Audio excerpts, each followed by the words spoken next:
اچھا، کچھ لوگ کہتے ہیں کہ قرآن پاک کی آیات کو ہم کہتے ہیں قرآن پاک جیسا کہ کہتے ہیں شفا ہے، تو ہم تو اس آیات کو جو ہے نا وہ پہنتے ہیں، تو دیکھیں حدیث کی کسی کتاب میں یہ صراحت نہیں کہ کسی صحابی نے کبھی کوئی تعویذ پہنا ہو ٹھیک ہے. یا اللہ کے نبی علیہ الصلوۃ والسلام نے کسی کو تعویذ دیا ہو۔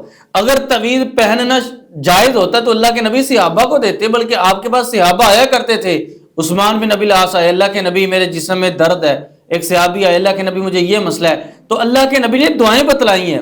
اور اسی طرح مسلمانوں کے جرنیل خالد بن ولید رضی اللہ تعالیٰ عنہ کے نبی کے پاس ہے، اللہ کے نبی مجھے خوف کی بیماری لاحق ہو گئی ہے، تو اللہ کے نبی نے وہاں پہ دعا بتائی ہے، اللہم انی اعوذ بک من الہم والحزن۔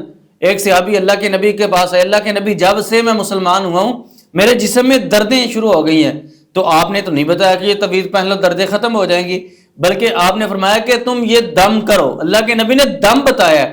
تو احادیث سے واضح پتہ چلتا ہے کہ اللہ کے نبی نے جب کسی صحابی کو نہیں بتایا تو آپ نے پڑھنے کے لیے بتایا ہے، تو اس لیے قرآنی آیات کو پڑھ کے دم کرنا چاہیے، نہ کہ لٹکانا چاہیے۔